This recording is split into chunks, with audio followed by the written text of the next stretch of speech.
I'll call this meeting to order. Pledge allegiance by Councilmember McCallum. I pledge allegiance to the flag of the United States of America and to the republic for which it stands, one nation, under God, indivisible, with liberty and justice for all. Roll call, please. Mayor Larkey, Councilmember White, Here. Councilmember Thompson, Here. Councilmember Pryan, Here. Councilmember Davidson, Yes. Councilmember Lawson, Here. Councilmember Richardson, Here. Councilmember McCallum, Here. Councilmember Johnson. Here. Personal appearances, we have the Fraternal Order of Eagles scheduled to talk, but they asked to postpone, so there are no personal appearances. There's no unfinished business. New business, motion approving the first reading of bill number 2025-08. An ordinance amending Chapter 4 and various sections of Chapters 6, 12, 22, and 36 of the Unified Development Code to modify existing regulations and adopt new regulations for accessory structures, uses, and projections, landscaping and screening, and conveyance plats to improve the effectiveness of the code. Present. Second. I needed my microphone too when I did the same thing. All right, Mr. Wright, you're up. All right. Before you this evening are amendments to various chapters and sections of the UDC to improve the effectiveness of the code, which would provide additional flexibilities and options for accessory uses, structures, and building projections, as well as to enhance community aesthetics. Included in the agenda package is the staff report with a summary of changes, including the red line changes to give a sense of the scope of the changes that are proposed. Rather than go through all the changes, I'll just mention a few of the bigger items that are being addressed that have come up regularly over the past couple of years. The first of which is to increase the maximum size of accessory storage structures, which is currently capped at 200 square feet, regardless of lot size. The new maximum size will allow up to 2 storage structures, cumulatively up to 400 square feet or 5% of the lot size, whichever is greater. This would allow larger lots to have larger structures on them. We've also added greenhouses, hoop houses, and hobby shops to the list of accessory structures. We're decreasing the building separation from 10 feet to 5 feet for accessory structures from the principal structure, and reducing setbacks for accessory structures when they're located in the rear yard along a side street, which will bring numerous legal non-conforming structures into compliance with the code. We're modifying street trees, retitling those to frontage trees, which requires frontage trees along all public and private street frontages with new development. Street trees typically imply that they are within the right-of-way. However, this allows them within 10 feet of the street front property line. We're also adding minimum front yard plantings for new residential development in addition to frontage trees, which is generally already being accommodated with new development. And lastly, we're adding minimum tree species requirements to help diversify our tree canopy to reduce significant losses of trees due to disease and improve community aesthetics. The Planning Commission held a public hearing on these amendments on February 4th, at which no one spoke in favor or in opposition. The Commission unanimously recommended approval of the amendments, and staff also recommends approval of amendments as proposed. Happy to answer any questions. Sure. If this is just a clarification question, on page 11 of 20, under section 4-4, subparagraph 3, the last sentence of that doesn't make sense. It just ends, it says, this requirement does not apply to porch/patio furniture, garden/horticultural equipment, and associated supplies, recreational, period. I have no idea what that means. I also do not know what that means. So that whole section 4-4 was just copied and pasted into a different section. So that used to be in chapter 6. Because it's addressing accessory uses, we've added to chapter 4 with the rest of the accessory. So that has been in there probably since this was adopted in 2010. We haven't had any issues with it, so it will likely just get cleaned up with the UDC update over the next year. So it's something that doesn't necessarily need to be there? So it looks like it probably is intending to accommodate any kind of recreational uses or items that may be on the exterior of a property related to any kind of probably outdoor seating, chairs, benches, things like that that are associated with patio sets, things like that. Since that's already in there, porch and patio furniture, Yeah. garden tools. It's also something we could just remove and put a period after supplies and remove recreational if I we want think to it do would that. make more sense if you did that. Do you think so? We can do that. I don't think it's covering anything additionally that's not already covered or can be interpreted to be covered with that. I would be all for updating that presently, since we're going over it now anyways. Do we need to? Councilmember Johnson, can you, what is the, I was just looking, trying to find it at the same time. It's on page 24 of the packet. It's page 11 of 20 of the red line Okay. part of the ordinance. Do you see what I'm saying? Do you- Yeah, I'm do you getting look at there. it? The iPad and Laserfish take a minute of time. Understood. Page 24 of the packet. Yes.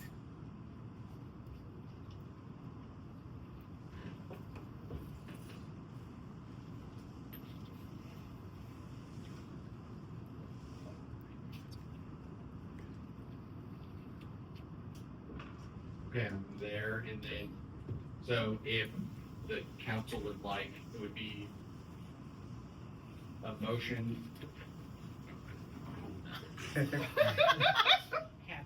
Have it. A motion to amend section 4-4 of Bill 2025 2025-08 by removing subsection 3. Is that are we taking all of that out, or did you want to delete just after supplies? I think just delete after supplies. I think the rest of it makes sense and is Okay. clear. What made it unclear was just adding recreational. So then that would be a motion to amend Bill 2025-08 by removing recreational from section 4-4 subsection 3. I would say so moved, but. So second, so she's, okay, second. Sorry. Any more discussion about the amendment?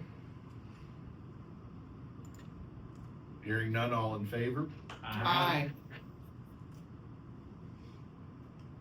Any opposed? Thank you. Okay, that passes. All right. We do Now we have do the motion on the floor for the ordinance when you're ready. Okay. I have a couple questions. So this is, Matt, this is dealing with the stuff that we've talked about with sheds that you and I have talked about. Correct. And I know that we're getting ready to do an overhaul of codes just in general in the future. Are you satisfied that this will take care of that? Or is this something that we're doing as just a stopgap measure until we rethink the whole thing? I think this resolves a number of the issues and concerns that we've heard from residents over the last couple of years. It may be further modified with the overall zoning code update, but this, I think, is a good starting point to make those changes. Okay, all right.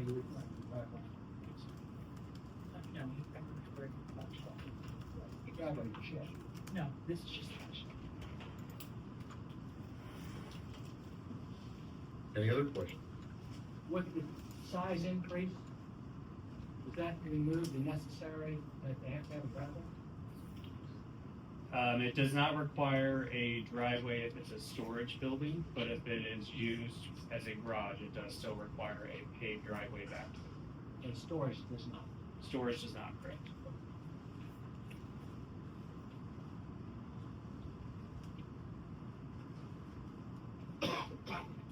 Any more discussion? Hearing none, all in favor of the motion to approve the amended bill 2025-08? Aye. Any opposed? Motion passes. Motion approving the first reading of bill number 2025-09. An ordinance authorizing the city of Belton, Missouri to enter into an amended and restated development and performance agreement with Chewy Inc. Present. Second. Mr. Eads, you're up. The item before the council this evening is fairly straightforward. Since 2021, Chewy's been submitting the contractually required annual reports but have been granted administrative extensions as January 15th, and the contract didn't allow for Chewy to fully capture their entire previous year's receipts and human resources documents. So in 2020, the council approved a Chapter 100 incentive for Chewy, specifically at the North Point development, for equipment and some of the finishings and furniture within the building. As part of that requirement, within the incentive, there's a requirement that they have to prove up that they employed a specific number of people, that those employees have a required salary that they receive every year at a certain rate. At the same time, that they've made a number of sales within the past year. In the past couple of years, they've asked for just an administrative extension on that deadline. Their financial advisor, the firm that's been doing the auditing as well as providing those documents, Cushman Wakefield, this year came to us, or I guess last year came to us and asked if we could make it an official amendment to the contract itself to extend that deadline from January 15th to March 25th. As if you were to, for example, look at this year's calendar, January 1 when they would have closed, or I guess December 31st when they would have closed their books, to January 10th. That essentially gave them 6 business days to collect the final receipts, get the HR documentation. Staff at this time sees no hurdle to extending that deadline. In fact, it gets them in a better position of ensuring that the documentation they give us is complete and accurate for our assessments in the following year. All right. Any questions? Hearing none, all in favor? Aye. Any opposed? Motion passes.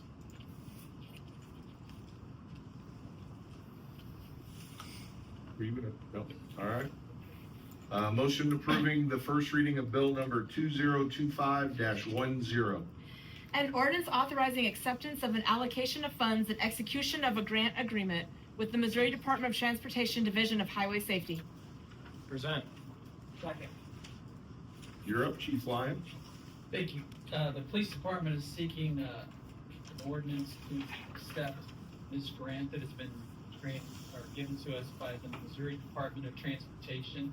It's for $12,400 for traffic grant funding.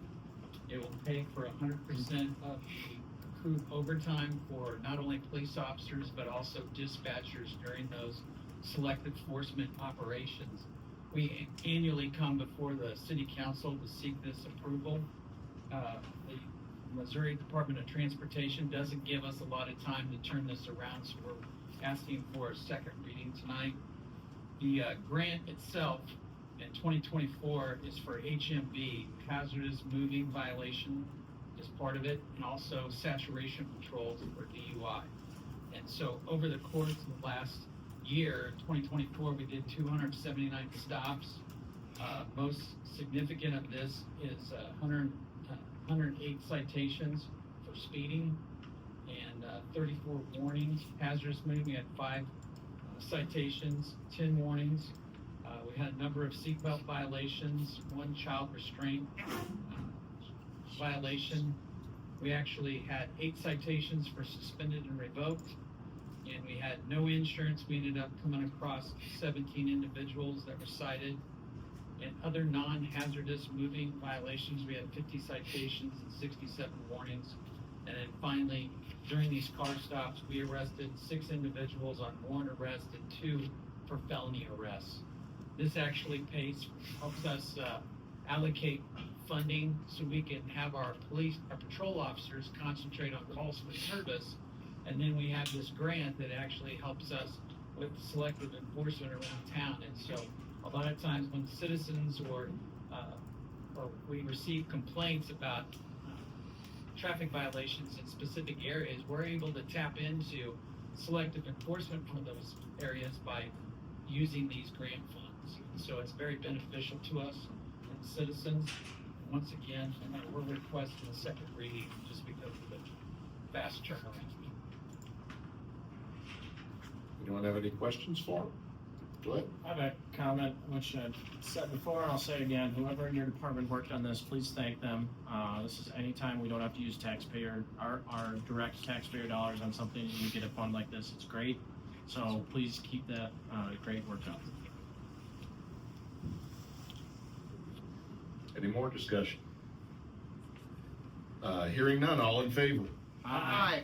Any opposed? Motion passes. Motion for second reading.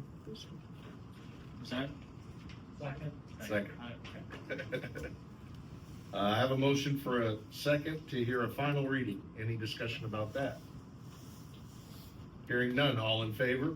Aye. Any opposed? Motion passes. Motion approving the final reading of bill number 2025-10. An ordinance authorizing acceptance of an allocation of funds and execution of a grant agreement with the Missouri Department of Transportation, Division of Highway Safety. Present. Second. Any more discussion on this? All right, hearing none, can I have a roll call, please? Councilmember Lawson, Aye. Johnson, Aye. Davidson, Yes. Richardson, Aye. McCallum, Aye. Thompson, Yes. White, Aye. Pryan. Aye. Motion passes.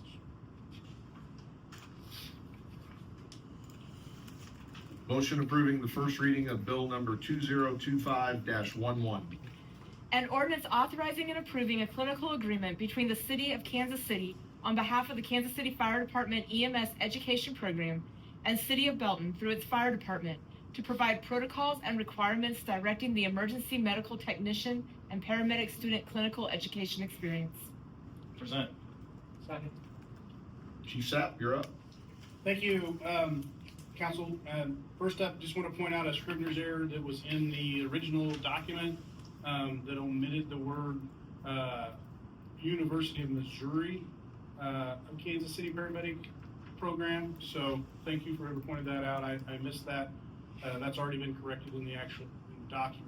This, we've got a handful of agreements with a few of the schools around the metro area where we host EMT and paramedic students to allow them to have a clinical experience while being observed and managed by our folks on the ambulance. We've had one. The University of Missouri Kansas City has actually handed their program over to Kansas City Fire Department, so this is just a cleanup of the agreement to make it with the proper jurisdiction since they've changed who's running that program. All right, any questions for him? All right, hearing none, all in favor? Aye. Anyone opposed? Motion passes. Consent agenda, one motion, non-debatable, to approve the recommendations noted. Any member of the council may ask for an item to be taken from the consent agenda for discussion and separate action. Present. Second. I have a motion and a second. Anyone want to pull anything? All right, all in favor? Aye. Any opposed? Motion passes.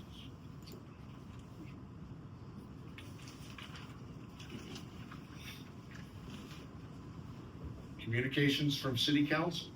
We'll start at this end. Just want to thank staff again for being out there in the cold and dealing with the snow all last week. I appreciate that very much. Appreciate the police department and what they had to do Monday at the request of Congressman Alford and his office. I think that was a boisterous event, but a peaceful one. And appreciate the police presence there, even though I don't believe it was necessary, but was helpful. All right, so I had an opportunity to judge the Lions Club chili cook-off on Saturday, and that was held at High Blue. It was a really nice event. So anybody that came out to support that, I want to say thank you to them. Proceeds go to some great causes here in Belton and Raymore. The TDD board, so specifically now I'm going to get this wrong, the Cass Belton Regional TDD board, I believe is what it is. We met again. They're not really any new updates. Just as a reminder, our next project focus is on the extension of the North Cass Parkway. From a parks update, there are a few things coming up. And so I'm gonna go through the list again. Cardboard boat race is on March 1st. The Murder at the Station Dinner Theater is on March 8th. There is a Princess Party that is taking place on March 29th. The Spring Craft Show will be on April 5th. And the Easter egg hunt has officially been announced as taking place on April 12th. Again, if you have any questions about that, you can always call the front desk at High Blue or look at their website. They have all the information up there. And then just a note about the craft show. Oh, sorry, I apologize. There's another craft show taking place on May 10th. And this one's a junior craft show specific to ages from 8 to 18. So if you have a creative kid that you want to get involved, that's another event going on. So, okay, that is everything I have for my updates. I got nothing. Help with the homeless warming center in the week, and also went to the chili on Saturday. It's fun, lots of people. I went to the event yesterday. Thank you, Chief, for your guys. They were super friendly and not needed, but it was very nice that they were there. It was an interesting event. That's it. Gonna have a Ward 4 meeting on March 6th at 6:30 at Memorial Station. So I encourage all Ward 4, and I guess anybody if they want to, can come. We want to discuss several things coming up, budgets and a variety of things. I'll be putting stuff out on Facebook about that. Also, I want to deal with a rumor that I saw on Facebook. No, the Walgreens is not becoming the homeless shelter. Just wanted to clear that up because there's some comments made about that. We do have unhoused or homeless committee that is somewhat sponsored by the city that is working on, we first started on emergency type services, and that was developing options for the warming center, which Heart and Hands graciously stepped up for that. So again, I want to thank them for doing that. Apparently, we've had very success helping keep our citizens safe. Most people don't know that the majority of homeless in town are our citizens. They're not driving in, or they didn't walk in from St. Louis just to come to Belton to be in a homeless camp. So they are our citizens, and I believe we have a responsibility to help our citizens. That's one reason why I push this. And I also want to thank all the other council members for all of their warm wishes during my medical issues that I had. Thank you. And with that, It's good to have you back. thank you. Second. I have a reminder that March 15th is the St. Patrick's Day Parade on the 15th at 5 p.m. And believe it or not, this Saturday is March 1st, so it's literally around the corner. Contact Darren Jones or myself. I'll warn you, if you contact me, I'm gonna give you Darren's number, so. Can I have a quick go back? Sure. Just actually, Brett spiked a question for me. Since the creation of the new warming center on the other side of town, have we seen any activity at the police center used for warming center? I know we saw some, previously in previous years, but I don't know if that's gone away because of this new one or not. Yeah, during the latest cold snap, we were averaging somewhere between 3 to 4 people on the weekends. And during the week is 2 to 3. And so we did see a lot of activity, and it still is a viable alternative. Okay, so, they're on opposite sides of the city, so it makes sense. So, okay, awesome. I think we were running about 13 at Heart and Hands. Is that right? What? 15, 16. 15, 16 plus one. One of the individuals that got kicked out of Park Inn was one of the ones that came to us. Anyone else? All right. City managers report, Mr. Moore. Couple of things, you guys talked about the event yesterday, I was, the police handled it very well, You know, these aren't coming through the speakers, just so. Yeah, what I was saying is that I wanted to echo the council's,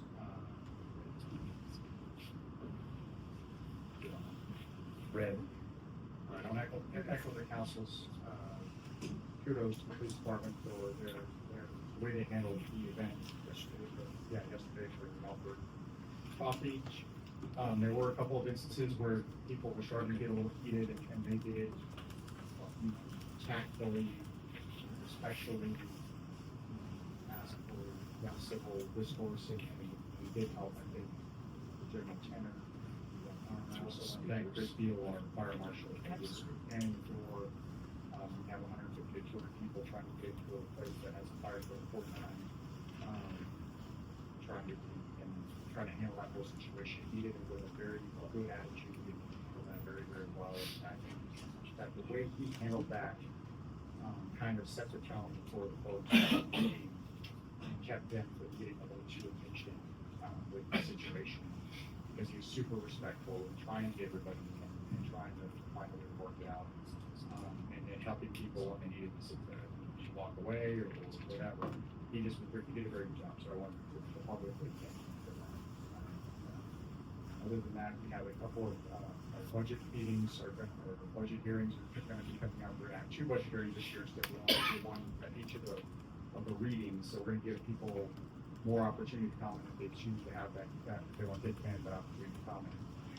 So rather than just doing the budget hearing at the first reading, we'll do a hearing for both readings on March 11th and March 12th.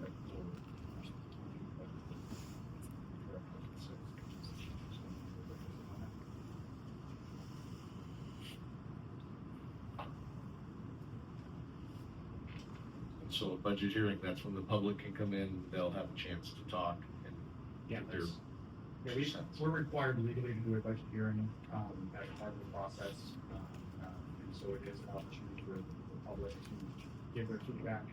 We plan on having the city manager's proposed budget presentation that was given tonight, along with the line item, which is not easy to understand or read, as you guys saw the email I have today. But all that information will be available to the public if anybody wants to see it online tomorrow. And then we're going to give people as many as both meeting opportunities to have comment if they choose to comment on all the budget regulations. Very good.